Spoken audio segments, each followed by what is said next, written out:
Hello, Matt, my man. It's so nice to have you on the show today. How are you doing? I'm doing good, and I'm so glad to be here and be a part of this wonderful opportunity. Beautiful, and thank you so very much for being here. Matt, you say I truly appreciate you. And you see, oftentimes I love to thank my guest for two things. And I do this so often to the point where it has become my anthem. So, firstly, Matt, I want to say thank you so very much for investing in yourself. You see, you are on this platform right now because you did invest that in yourself. And oftentimes, my man, I love to make reference to the amazing mango tree. You see, Matt, some couple of months back, I was on a particular road, and just by the roadside, there was this very tall, unattractive mango tree. And I used the word unattractive because the mango tree's got no mangoes on it, and the leaves were all dry. So I just walked past it and I went my way. But you see, Matt, just recently I was on that same road, and this time around, a lot's changed about the mango tree. You see, the mango tree caught my attention pretty good from a distance, and immediately I got the urge to move so close to it, of which I did, and it wowed me because now the mango tree's got a lot of mangoes on it, beautiful green leaves and healthy branches, and not just mangoes now, Matt. I'm talking about ripe mangoes. It was such a lovely experience that day, and I was so excited. There is my point. The fact that you dedicated your time, energy, and resources to becoming the amazing Matt that you are today, that alone has made it impossible for me to skip you. And that's why you got the request from me to be on the show because I was attracted to the fruit of all that you're doing, your philosophies, your insights, the impact your work is having, and how you are offering your solutions, my man. These stuffs are beautiful. And just before I sent you that request, Matt, I said to myself, I've got to benefit from these beautiful things Matt is doing. And not only me now, because I don't want to be selfish and even with the audience. And here we are today Right. with the amazing Matt. So thank you so very much for doing that yourself. And secondly, thank you for saying yes to the invite because if you had said nope, there was nothing Elisha could do about it. Thanks so much, my man. Thank you. Thank you. Awesome. So let's get started, Max. You see, I am quite excited to have you on the show today for some reasons. Firstly, my interest in knowledge seeking. I believe in order for one to transition from a terrible situation to that of a beautiful one, Matt, I believe it takes the application of knowledge, quality information, and not just knowledge alone, but the application of it. And you see, Matt, ever since I discovered that light in the Hebrew means knowledge and darkness ignorance, I've been so keen to knowledge seeking. Why? Because I do not want to remain in the dark. So that's going to make our conversation today very important to me and even to the listeners. And the second reason why I'm excited to have the incredible Matt on the show is for the sake of the audience. You see, my man, we live in an age where information is as abundant as grains of sand. We've got lots of information flying out there. So these folks trust me for quality, eye-opening, and very important information, of which I am totally convinced, my man, that our conversation is going to be insightful and impactful. So for that reason, Matt, let's get started with your introduction. Talk to us about your personal or your professional journey, because right now we are so curious. We want to know how Matt got here. Then afterwards, I've gotten some beautiful questions for you. Okay, Matt, over to you. Well, thank you so much. I guess what I would start with is that my leadership journey did not start in a boardroom. It actually started in a bedroom, believe it or not. And what I mean by that is I grew up in a house of 10. Had five brothers and two sisters plus my parents, but six of us boys all shared one bedroom, and you learn some things pretty quickly when you have to share that space with each other. You learn that community happens not in isolation, but in faithful daily presence. And believe me, we had to learn about forgiveness. We had to learn about responsibility. We had to learn that to be heard didn't mean being the loudest. Sometimes it meant being the best listener. And to get control didn't involve force. It involved compromise, and it involved working together. And so, in many ways, before I even knew what the language of leadership was, I was learning how to live faithfully through the lessons being learned in that bedroom.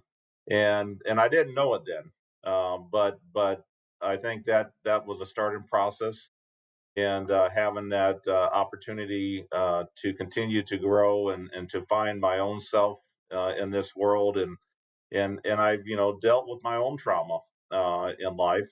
And the one thing that I discovered, that what helped me be successful despite that trauma, was that I always had a safe place, even in that chaos of the home that I was growing up. The relationships are what was healing me and kept me strong, and not necessarily a particular treatment model or a treatment intervention. And that's not to say that those interventions that we use that are informed by evidence and trauma aren't vitally important to the work, but they only work, in my mind, through the healing power of presence. And that presence comes in the form of relationships. Healing power of presence, and the presence only come through relationships. I got that. So you made use of the word trauma, and that's going to lead to the first question. So, Okay. you wrote a book, an amazing book titled Beyond Trauma Care. So, what inspired you to write that book, and how was the writing process? Sure. Well, I think what has inspired me is I see so many organizations and so many professionals that are really doing amazing work, but are continuing to struggle with healing not fully happening. And again, I think sometimes we can write the best treatment plan. We can use some of the best relationship treatment models, but unless and I see a lot of push for trauma informed practices and treatments, and I fully support them because that is important in the work we do. But what I wanted to stress in my book was that we have to go beyond the trauma intervention and understand that the role of attachment and the role of healing broken relationships, that science can do so much, but healing actually occurs in that attachment, that attunement, that relationship with another person who's with you along that healing process.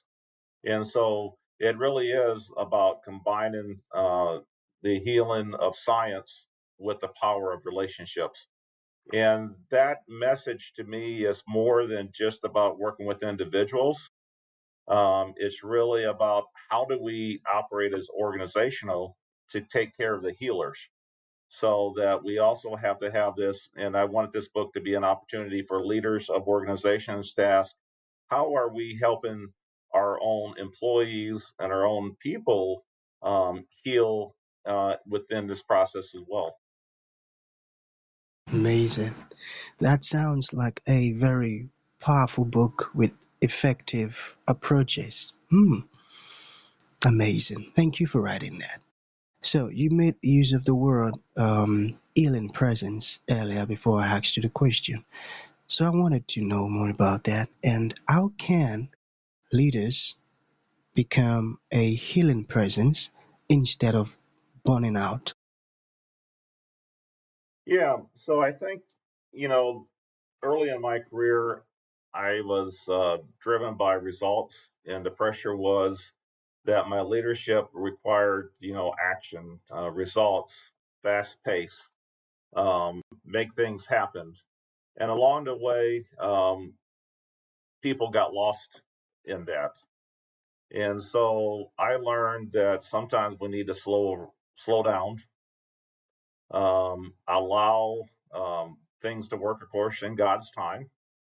Um, but but to do that through opportunity to where we see our actions as leader as an opportunity to help people grow and to help folks learn. And so that mistakes don't always have to be confronted with an immediate consequence or immediate, punishment, or the things that I found that motivate people, whether it be pay, bonus, that those things aren't always the driving force for individuals. It's creating an environment where people feel safe, where they know that they have an opportunity to make mistakes, and that the leader will still be present even when things get tough, even when there's crisis to deal with. They need to know that their leader is going to stay with them and be with them as a part of that. And when I think individuals feel safe, and that's what we've learned through the trauma and attachment science, is that when we feel scared and we're frightened and feared, we often operate in our back brain, which is setting us up to be hyper vigilant, to be in a place of mistrust, to be in a place where I either have to fight, flight, or I'm going to freeze, and I'm not going to be able to do the work that's necessary. But if we can provide that sense of safety, what we allow is for our employees and those that we support to be innovative, to be creative, to be themselves, the best version of themselves, and we do that by simply being present in both the good and the bad, and showing up. I think that's the number one thing that, and I'm trying to tell my folks, every one of you are leaders every day simply because you've showed up. Yeah, leadership is not titles. Leadership is taking that first yes, and that first yes in the morning to say, I'm going to show up, and I'm going to be able to make a difference today because of that. Because I may sit with a child who is really hurting, and hear their story, and hold their hand. So I think that's my approach, and that's the approach that I try to help leaders understand, that creating that culture of safety is probably the most effective way that you can help your organization grow. I tell you, my man. And you were making this feel like myself and the audience are in a leadership class. Thank you very much. I So, love how you made the explanation very easy to understand. Thank you. So there is this one also I'm kind of curious about. So what is DTAP in simple terms? Can you talk to us about that? yes. Well, I think that's the nice thing too. My book will reference Chaddock's evidence-based treatment model. It's listed on the California Evidence-Based Clearinghouse as an informed practice that has proven evidence to support the healing of children. But it's called the Developmental Trauma and Attachment Program. And it really is the idea that we recognize that all the children that we particularly work with on a day to day basis have experienced some significant form of trauma in their life. And that trauma has led to significant broken relationships. So that's the attachment piece. And again, so often organizations again will state that they are trauma informed or they're implementing trauma practices, sometimes because they've simply gone to one trauma informed training, or they've read one book on trauma informed. But to give an example of this, a few years ago, I was sitting with a child that had really gone through more hurt and more broken relationships and struggles than I think most of your adult listeners have experienced in their own life. And we had probably the best treatment plan based on what was supposed to work. And the best knowledge. But I sat with a child who was sharing their hurts, and I didn't have an answer. So all I could do was sit and listen and engage. And the next day, that child invited me back to hear more of their story. And what that began to see is I began to see slowly that child who wouldn't make eye contact even with anybody when they first came here, who would reject any form of play, any form of nurture, suddenly, slowly began to change. And it was in that moment that I realized that it wasn't the science that was healing here, it was the relationship. And yes, did I continue to use the tools of the practice that I've been trained in? Sure. But it opened my eyes that when that's combined with true relationship, that's when healing can really happen. And so that's that has driven the developmental trauma and attachment program, or DTAP, DTAP, and that is something that we wish to share and help other organizations bring into their organizations. It's not something that we want to keep here in Quincy, Illinois, here in America.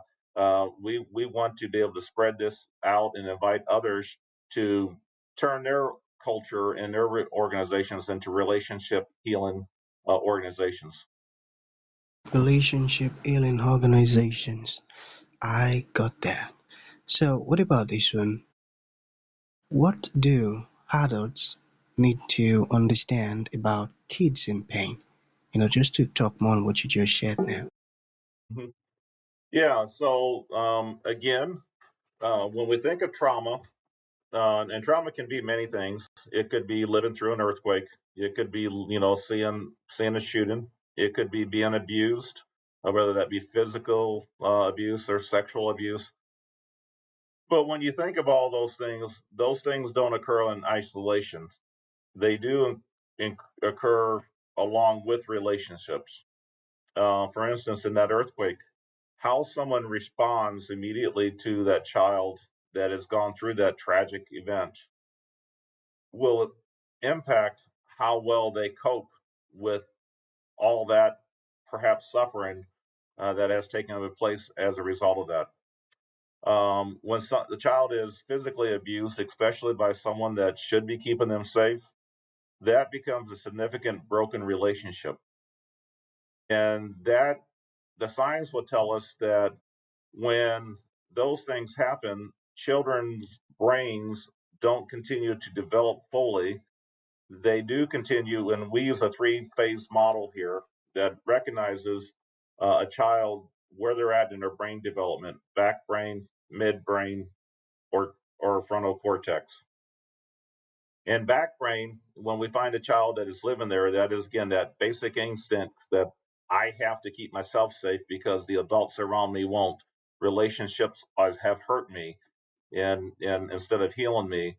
And so we then know that our intervention models have to be built around about helping a child feel safe, not just physically safe, but emotionally safe, and trust that the adults truly are there to be caretakers.